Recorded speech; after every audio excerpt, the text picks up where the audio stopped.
शाहवानी की पवित्र धरती पर कि बीजक का एक शब्द है, उस शब्द पर थोड़ा हम विचार करें। ये मंच आध्यात्मिक है। सद्गुरु कबीर साहब का ज्ञान आध्यात्मिक है, या कह सकते हैं कबीर साहब हमें सत्य का बोध कराते हैं। सत्य का बोध और सत्य को जानना, ये दो चीज होती है। जानना बुद्धि से होता है। जितनी हमारी बुद्धि तेज होती है, तीक्ष्ण होती है, हम किसी वस्तु को या किसी तथ्य को जान लेते हैं, लेकिन बोध भीतर से होता है। तो सद्गुरु कबीर साहब हमें सत्य का बोध कराते हैं। उनका एक पद है, बहुत मार्मिक पद है, उस पर थोड़ा हम विचार करते हैं। कोई राम रसिक रस पिय होगे, युजिय होगे, फल लंकरीत बीज नहीं बकला, सुख पंछी तारस खाई, चुए न बुंद अंग नहीं भीजे, दास भवर सब संग लाई, निगम रसाल चारि फल लागे, तामे तीन समाई, एक दूर चाहे सब कोई, जतन जतन कोई बिरले पाई, गए बसंत ग्रीष्म ऋतु आई, बहुरित तरवर तर आवे, कहीं कबीर स्वामी सुख सागर, राम मगन है सो पावे। जैसे ये सभा लगी हुई है, ऐसे ही कोई सभा चलती रही होगी। कभी पंथियों की नहीं, किसकी सभा चलती रही होगी? वैष्णव पंथियों की सभा चलती रही होगी, जहां राम का गुणानुवाद गाया जाता रहा होगा, राम की चर्चा होती रही होगी, राम भगवान श्री राम जिन्हें कहा जाता है, उनकी महिमा का वर्णन होता रहा होगा, और उनकी उपासना की विधि, उनकी पूजा की विधि, उन्हें पाने की विधि बताई जाती रही होगी। ऐसी सभा लगी रही होगी, और उस सभा में सद्गुरु कबीर साहब पहुंच गए, जहां राम की चर्चा हो रही है, राम की प्राप्ति की बात बताई जा रही है, राम की उपासना की चर्चा हो रही है। उस सभा में कबीर साहब पहुंचकर क्या कहते हैं, है यहाँ कोई राम का रसिक जो राम रस का पान करेगा? कबीर साहब क्या कर रहे हैं, राम की चर्चा हो रही सभा में जाकर के लोगों से प्रश्न कर रहे हैं। यही तो एक अद्भुत विधा है। सद्गुरु कबीर साहब लोगों से प्रश्न पूछते हैं, उन्हीं की भाषा में, उन्हीं के शब्दों में, उन्हीं की शैली में, लेकिन वो बात अपना उत्तर देते हैं अपने शब्दों में, अपनी शैली में, अपने भावनाओं में। तो सद्गुरु कबीर साहब कहते हैं, है कोई राम का रसिक जो राम रस का पान करेगा? राम रस भीतर होता है, राम रस भीतर होता है, काम रस बाहर होता है। संसार का हर आदमी, हर प्राणी कह सकते हैं, काम रस में डूबा होता है। मनुष्य जो भी काम करता है दुनिया का काम होता है, और दुनिया का काम कामनाओं से भरा होता है। वहां हमारी कामना लगी होती है। आप कह सकते हैं तो संत महात्मा आश्रम का निर्माण करते हैं, आश्रम की व्यवस्था करते हैं, वो तो भी कामनाओं से भरी होती है। प्रश्न ये भी उठ सकता है, जब गृहस्थ अपना घर परिवार की व्यवस्था करता है, धन कमाने की योजना बनाता है, या व्यवस्था करता है, या कार्य करता है, वो कामनाओं से भरी होती है, तो मठ मंदिर का भी निर्माण होता है, व्यवस्था होती है। मठ मंदिर बाहर की चीज है, उसकी व्यवस्था करना एक कामना होती है, लेकिन निष्काम भाव से होता है। मुख्य बात पर आते हैं, बाहर से जो होता है वो काम रस होता है। बाहर से जो रस आनंद आता है, हम सुहावने दृश्य देखा, सुंदर व्यंजन खाया, परिवार के लोगों से मिला, नाती पोतों से घुल मिलकर हंसकर बोलते हैं। तो क्या है? कामनाओं से भरा हुआ रस है, आनंद। बाहर से जितना भी हम आनंद लेते हैं वो कामनाओं से भरा होता है। तो बाहर का रस कामनाओं से भरा होता है, भीतर का रस राम रस होता है। आदमी बाहर ही रस लेता है, आदमी भीतर का रस चाहता है, लेकिन करता क्या है?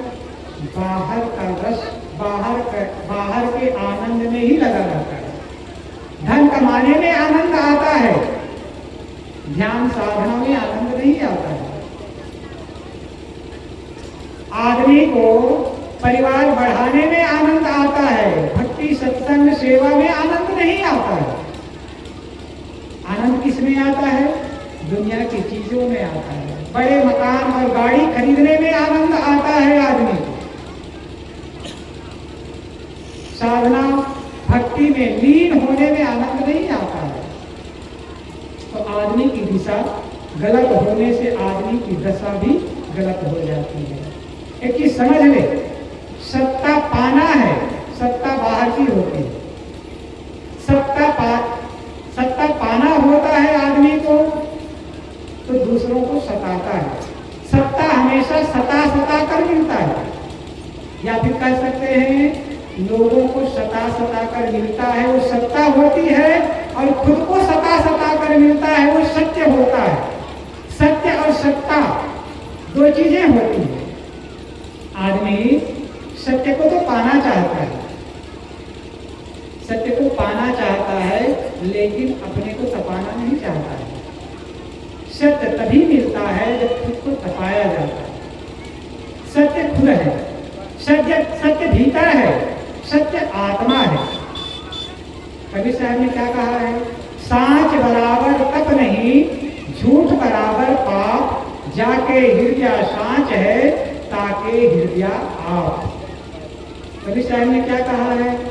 शरीर को तपाना तप नहीं है। तब क्या है? सत्यमय जीवन बनाना। आदमी क्या करता है? सत्ता पाने के लिए झूठ के रास्ते पर चलता है। सत्ता का मतलब आप कह सकते हैं घर की भी सत्ता होती है, समाज की भी सत्ता होती है, और जब एमएलए एमपी हो जाता है तो विधानसभा की भी सत्ता होती है, लोकसभा की भी सत्ता होती है। चीफ मिनिस्टर और प्राइम मिनिस्टर हो गया तो स्टेट की सत्ता और देश की सत्ता हो जाती है। सत्ता तो सभी है, और सत्ता को पाने के लिए, अधिकार को पाने के लिए आदमी दूसरों को सताता है, दूसरों के अधिकार को छीनता है, दबाता है, तभी सत्ता मिल सकता है। लेकिन आदमी सत्य पाना चाहता है। इसके आधार पर बाहरी चीजों को प्राप्त करके सत्य पाना चाहता है। सत्य तभी मिलेगा जब खुद को तपाएंगे। सत्ता शाश्वत भी नहीं होता है, चिरस्थायी भी नहीं होता है, शांति भी नहीं देता है। सत्ता के पीछे उलझन लगी होती है, दुख लगा होता है और बदलने वाला होता है। लेकिन सत्य शांति देता है, चिरस्थायी होता है, बदलने वाला नहीं होता है। जिस सत्य को तो पाना चाहता है आदमी, लेकिन कामनाओं में डूबा रहता है। सतगुरु कबीर साहब कहते हैं यदि सत्य को पाना चाहते हैं तो आत्मा के केंद्र, आत्मा रूपी केंद्र में आना पड़ेगा। और उसका विधा सतगुरु कबीर साहब बताते हैं, है कोई राम का रसिक, राम रस का पान करना पड़ेगा। राम रस भी करेगा, आत्मा ही राम है। सतगुरु कबीर साहब ने कहा है, हृदय बसे ते राम न जाना, दिल में खोज दिलाई माँ खोजो, यह करीमा राम। सतगुरु कबीर साहब का राम अंतरात्मा है। अंतरात्मा ही सर्वोपरि राम है। दशरथ ने अपने ज्येष्ठ पुत्र का नाम श्री राम रखा। क्यों रखा? क्योंकि राम शब्द पहले से चला आ रहा था, प्रिय शब्द था, जिसको परिभाषित योगियों ने किया था, सन्यासियों ने कहा था रमन्ते योगिनो अस्मिन् इति रामः। योगी जन जिसमें रमन करते हैं उसका नाम राम है। राम पहले से प्रिय शब्द था और उस प्रिय शब्द को लेकर दशरथ ने अपने ज्येष्ठ पुत्र का नाम श्री राम रखा। तो राम आत्मा के लिए पहले से चला आ रहा था ये शब्द। मूल बात पर आते हैं। सब कभी शायद कहते हैं है कोई राम का रसिक जो राम रस का काम करना चाहेगा। आदमी सुख चाहता है, शांति चाहता है, आनंद चाहता है, किंतु राम रस का पान करना नहीं चाहता, दुनिया में डूबा रहना चाहता है। तो सदगुरु कभी शायद कहते हैं यदि तुम सुख चाहते हो, शांति चाहते हो, आनंद चाहते हो तो राम रस से ही मिलने वाला है। प्रश्न होता है राम रस पान करने से क्या मिलेगा? दुनिया की कामनाओं में डूबने से, दुनिया की सत्ता पाने से तो सुख सुविधा मिलती है। तो कभी शायद कहते हैं जुगानजुग जियो। जुगानजुग कौन जीता है? कोई कह सकता है शरीर तो ज्यादा से ज्यादा 100 वर्ष तक रहता है, इसके पश्चात किसी का शरीर नहीं रहता है। जुगानजुग कौन जीता है? जुगानजुग वो जीता है जो अमर होता है। अमर कौन होता है? जो अमृत रस का पान करता है। अमृत रस कहाँ है? आत्मा ही अमृत है। आत्मा को जो समझ लेता है, आत्मा में जो लीन हो जाता है, आत्मा में चित्त को लगा देता है, वो आदमी अमर हो जाता है। जो अमर हो जाता है वो कभी मरता नहीं। गीता में क्या कहा गया है? ना जायते ना मृते ना बहु कश्चित नायं कुतश्चित। आत्मा ना कभी जन्मता है, ना मरता है, ना कहीं से आता है और ना ही मरने के पश्चात वो कहीं अदृश्य हो जाता है, न मिटता है। आत्मा अमर है। तो जो महापुरुष अपने जीवन को तपा करके सत्य में जीवन बना लेता है, सत्य की प्राप्ति कर लेता है, वो अमर हो जाता है। वो जुगानजुग जीता है, मरता नहीं। मरता कौन है? जो कामनाओं में डूबा होता है। उसके लिए स्वामी शंकराचार्य जी कहते हैं पुनरपि जन्मम पुनरपि मरणम पुनरपि जननी जठरे शयनम। जो संसार की कामनाओं में डूब कर जीता है। ये मनुष्य जीवन सुंदर आप हम सबको मिला हुआ है। किसके लिए मिला हुआ है? साधन धाम मोक्ष कर द्वारा पाइन ये परलोक समारा। ये मनुष्य का जीवन साधना, भक्ति, सेवा, संयम सब करने के लिए मिला हुआ है। और इन सब के करने के पश्चात क्या मिलने वाला है? मोक्ष की प्राप्ति होने वाला है। साधन धाम मोक्ष कर द्वारा, ये मोक्ष का दरवाजा है। तो मोक्ष की प्राप्ति के लिए तो मनुष्य जीवन ही मिला हुआ है। फिर हम क्या कर रहे हैं? पुनरपि जन्म पुनरपि मरणम पुनरपि जननी जठरे शयनम। जन्म मरण के प्रवाह में हम चल रहे हैं। जन्म मरण का प्रवाह, जन्म मरण के प्रवाह को काटने का सुंदर अवसर मिला हुआ है। इस सुंदर अवसर में भी हम दुनिया के चकाचौंध में ही भूले हुए हैं। कभी शायद कहते हैं जो राम रस का पान करता है वो जुगानजुग जीता है। राम रस किसमें होता है? प्रश्न ये भी होता है, सदगुरु कबीर साहब एक एक प्रश्न का जवाब देते चल रहे हैं। अब रस, गन्ने का रस होता है, आम का रस होता है, नींबू का रस होता है, फल होते हैं तो उन फलों का रस भी होता है, जूस निकाला जाता है। तो राम रस किस फल में होता है? प्रश्न होता है। कभी साहब कहते हैं फल अलंकृत बीज नहीं बकला सुख पंछी तहाँ रस खाए। फल है अलंकृत, बहुत शोभायमान। फल अलंकृत, बीज नहीं बकला, किंतु उस फल में बीज और छिलका नहीं है। बकला, बोकला यार यहाँ क्या कहते हैं? छिलका, और बीज उस फल में नहीं है। दुनिया के हर फल में बीज और छिलके होते हैं, लेकिन मोक्ष रूपी फल जिसमें राम रस भरा हुआ है उसमें ना बीज है ना छिलका है, केवल रस ही रस भरा हुआ है। आम वो फलों का राजा कहा जाता है। आम में बड़ी सी गुठली होती है, उसमें पूरा रस नहीं होता है, किंतु मोक्ष रूपी रस, राम रस जिसमें भरा हुआ है, उसमें केवल रस ही रस है, छिलका और गुठली भी नहीं है। तो कबीर साहब कहते हैं फल लंकरीज बीज नहीं पतला। बीज और छिलका क्या है, इसको भी समझ लें। बीज उसे कहा जाता है जो पुनः उस फल को उगाने में कारण बनता है, और छिलका का काम होता है उस रस को ढककर रखता है। यही वो काम होता है, फल के रस को ढकने का काम छिलका करता है, और बीज उस फल को पुनः पैदा करने का मूल कारण बनता है। बीज से ही वृक्ष बनता है, पौधा बनता है, वृक्ष बनता है, और वृक्ष बड़ा होकर के उसमें फल फूल आते हैं। तो ये बीज और छिलका क्या है? बीज वासना है, छिलका ढकने का काम करता है, अज्ञान का आवरण है। अब समझ लें, मोक्ष जिस रस में, राम रस जिस फल में भरा होता है, उस मोक्ष रूपी फल में न वासनाओं का बीज होता है और न अज्ञान का छिलका होता है।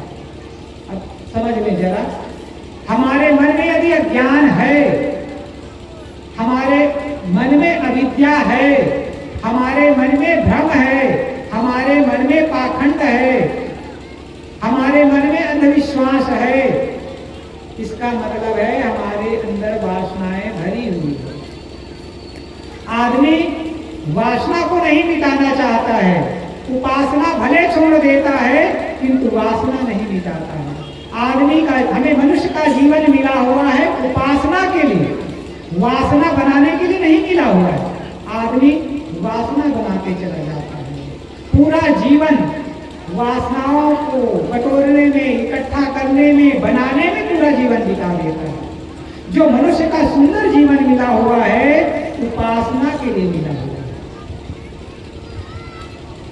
और हम क्या करते हैं? वासना ही बनाते चले जाते हैं, घर परिवार का विस्तार करते हैं, धन का विस्तार करते हैं, कहीं पद मिल गया तो उपलब्धि का विस्तार करते हैं। विस्तार ही तो वासना है, और उसी में आनंद लेते चले जाते हैं। जितना हमारे मन में दुनिया की चीजों में आनंद होगा, उतने ही वासनाओं का विस्तार होते चला जाता है। फिर हमसे मोक्ष बहुत दूर हो जाता है। तो कबीर साहब कहते हैं मोक्ष रूपी फल जिसमें फला हुआ है, उसमें न वासना का बीज होता है और न ही अज्ञान का आवरण होता है। अज्ञान भी समझ ले, वासना बीज होती है, अज्ञान का आवरण सबके मन में पड़ा होता है। कैसे अज्ञान का आवरण पड़ा होता है?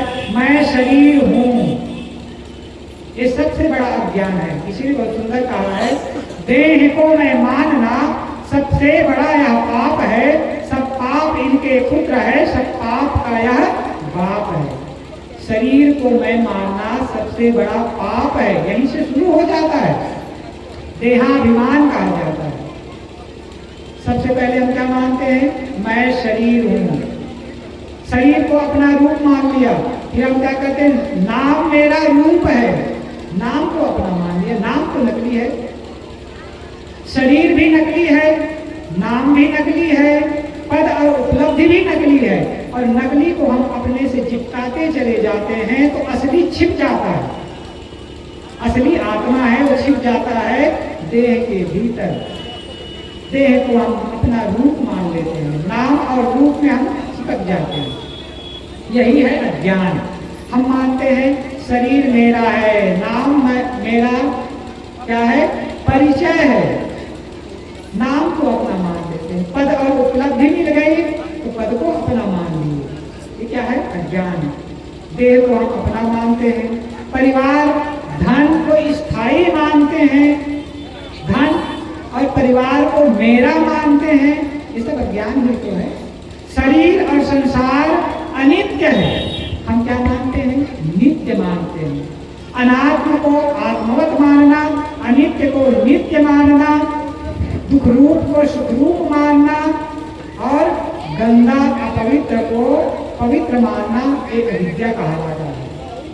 योग दर्शन में कहा गया है अनित्या अशुचि दुखात्म नित्य शुचि सुखात्म ख्याति अविद्या। अनित्य को नित्य मानना, दुख रूप को सुख रूप मानना, अनात्म को आत्मवत मानना, अपवित्र को पवित्र मानना। क्या करते हैं, देह को हम गंदा मानते हैं। देह को आदमी कोई गंदा नहीं मानता, लेकिन सदगुरु कबीर साहब के दृष्टिकोण को देखें तो सदगुरु कबीर साहब क्या कहते हैं, चलो का टेढ़ो टेढ़ो टेढ़ो 10 मुँह बार नरक भरी बूढ़े तू गंधी को बेढ़ो फूटे नैन हृदय नहीं सूझे मतिए कौ नहीं जानी। 10 मुँह द्वार नरक भरी बूढ़े तू गंधी को बेढ़ो। इतनी सूक्ष्म दृष्टि सदगुरु कबीर साहब की थी। वे कहते हैं सबका शरीर कितना गंदा है, 10 मुँह द्वार, आंखों से गंदगी निकलती, कीचड़, नाक से गंदगी, मुख से गंदगी, कान से गंदगी, टट्टी पेशाब की जगह तो गंदगी का रास्ता ही है। और गर्मी के दिन आ गए तो पसीना से शरीर पूरा गंदा हो जाता है। शरीर गंदा है, पवित्र है, हम क्या मानते हैं, पवित्र मानते हैं। शरीर और संसार नित्य नहीं है, सदा रहने वाला नहीं है, हम नित्य मानते हैं। ये अज्ञान है, अविद्या है।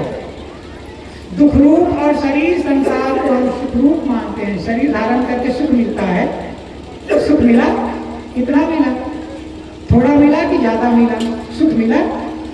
कबीर साहब की भाषा देखिए, तन धर सुखिया कोई न देखा जो देखा सो दुखिया, उदय अस की बात कहता हूँ सबका किया विवेका, बाटे बाटे सब कोई दुखिया क्या गिरही बैरागी, सुखाचार्य दुखी के कारण गर्भई माया त्यागी, योगी जंगम ते अति दुखिया तापस के दुख दूंगा, आशा तृष्णा सब घट व्यापी कोई माल नहीं सुना।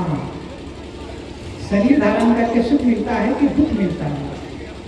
एक बार की बात है, एक संत थे, कहानी है, योग दर्शन में उपाख्यान आता है।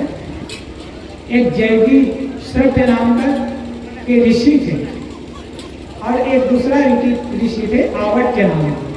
तो जैगी श्रव्य नाम के जो ऋषि थे उनके लिए कहा जाता था कि 100 स्वर्गों में जितना जन्म हुआ था, 100 स्वर्ग ब्रह्मा का एक जीवन का था, तो 100 स्वर्गों में जितना जन्म लिया था, जीवन धारण किया था, उन जीवन में क्या मिला था, क्या हुआ था, सबका स्मरण हो गया था।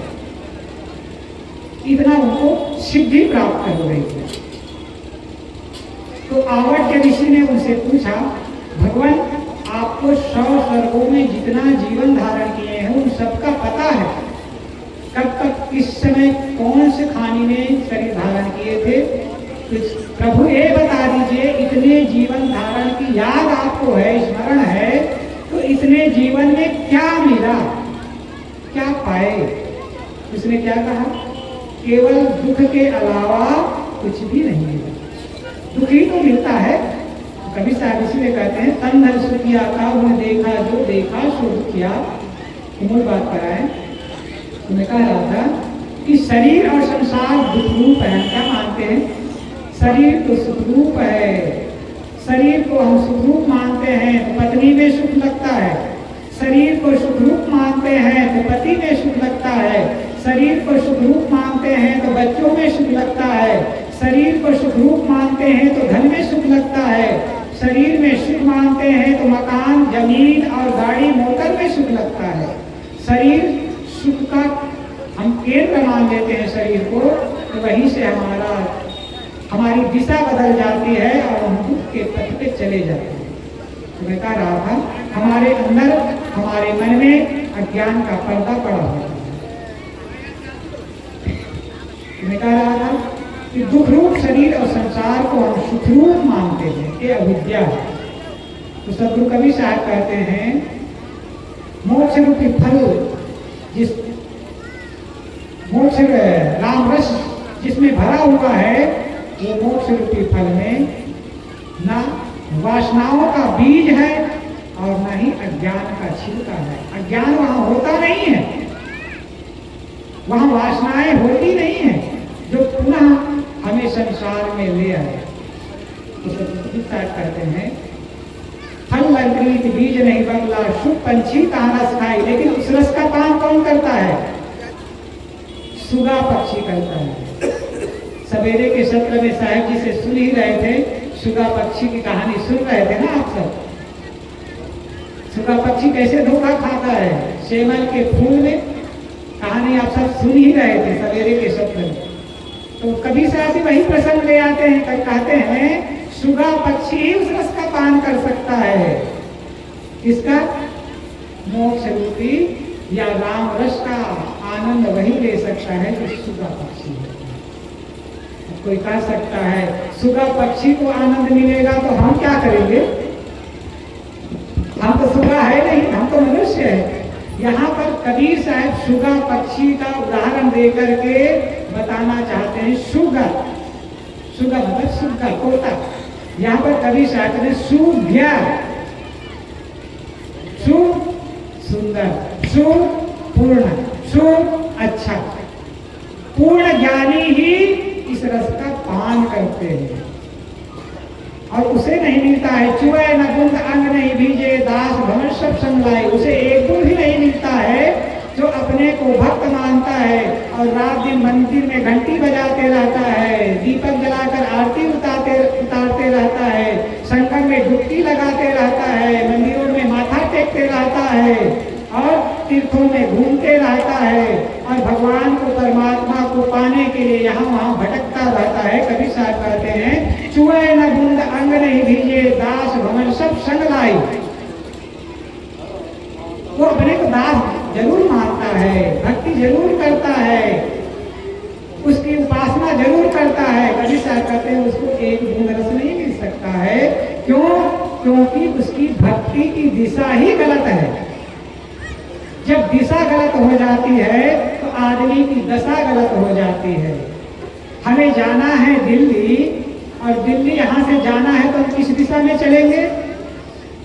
किस दिशा में चलेंगे? उत्तर दिशा में चलेंगे। उत्तर दिशा में हम चलेंगे तो हमें दिल्ली मिल जाएगा। लेकिन हम किस दिशा में चल रहे हैं? हम पश्चिम, हम उत्तर के बजाय हम कहाँ चल रहे हैं?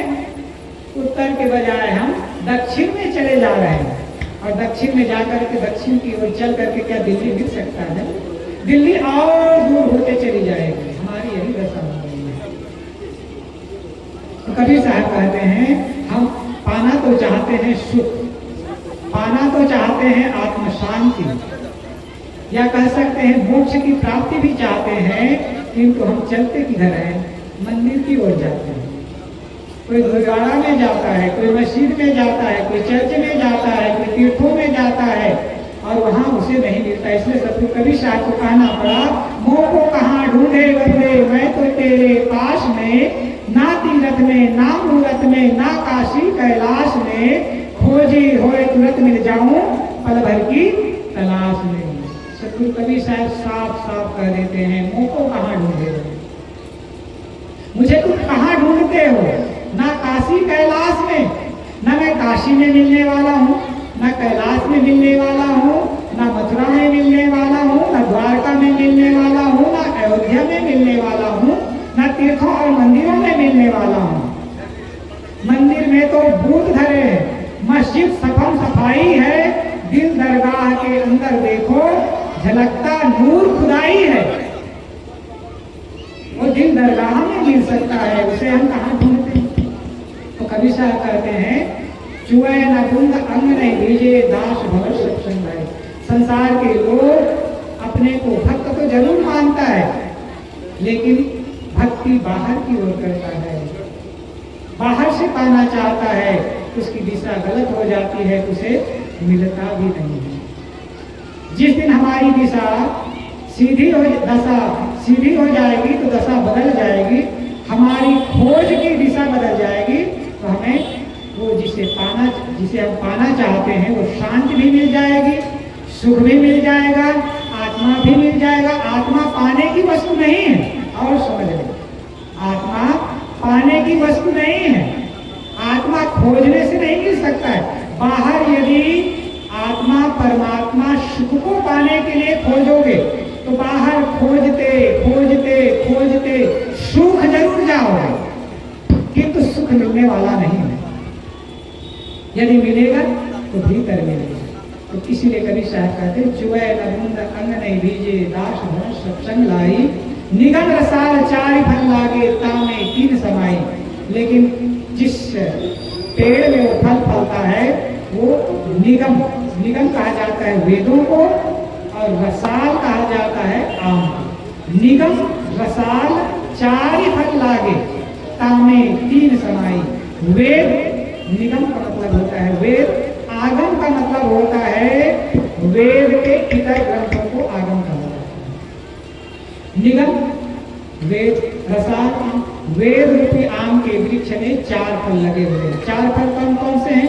भारतीय परंपरा में 4 पुरुषार्थ माने गए हैं, अर्थ, धर्म, काम और मोक्ष। ये 4 पुरुषार्थ माने गए हैं। किंतु समझने इसमें चारों पुरुषार्थ नहीं है, 2 पुरुषार्थ है, 2 साधन है। साधन के द्वारा साधना करके साध्य की प्राप्ति होती है। तो 2 साधन है। जैसे हम यहाँ आए हैं इस साधन के द्वारा आए, यहाँ आना हमारा